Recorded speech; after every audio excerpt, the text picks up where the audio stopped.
सहारनपुर के देवबंद में जमीयत उलेमाए हिंद के 2 दिवसीय अधिवेशन में देश के मौजूदा हालात समेत अनेक मुद्दों पर चर्चा हो रही है। पहले दिन कई प्रस्ताव पेश किए गए, साथ ही कुछ अहम सुझाव भी दिए गए। आज दूसरे और आखिरी दिन में भी कई अहम प्रस्तावों पर मोहर लगेगी, कई अहम निर्णय भी लिए जाएंगे।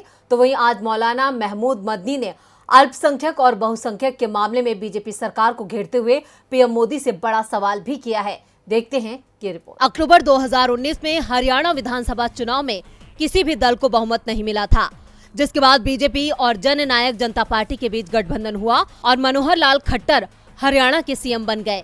इसके बाद तमाम चुनाव हुए, चाहे विधानसभा उपचुनाव हो या फिर निकाय चुनाव, दोनों दल साथ मिलकर लड़े। लेकिन अब निकाय चुनावों में बीजेपी ने साफ कर दिया है कि वो जेजेपी के साथ मिलकर नहीं लड़ेगी। बीजेपी का यह फैसला चौंकाने वाला है, क्योंकि खट्टर सरकार जेजेपी के समर्थन के भरोसे टिकी हुई है। ऐसे में जेजेपी सरकार से अलग हुई तो सरकार भी जा सकती है। दूसरी ओर बीजेपी पर आरोप लग रहे हैं कि जब तक किसानों का आंदोलन था तब तक बीजेपी को जेजेपी की जरूरत थी, और जैसे ही किसान आंदोलन खत्म हुआ, बीजेपी के लिए अब जेजेपी की ज्यादा जरूरत नहीं बची है। इसलिए बीजेपी अब दुष्यंत चौटाला से किनारा कर रही है।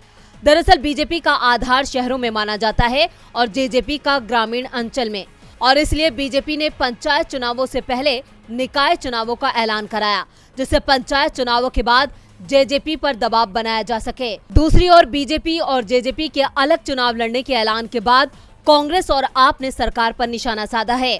दोनों दलों ने दावा किया है कि दोनों ही दलों को एक दूसरे पर भरोसा नहीं है। ये सरकार मजबूरी में चल रही है, जिस कारण से हरियाणा का नुकसान हो रहा है।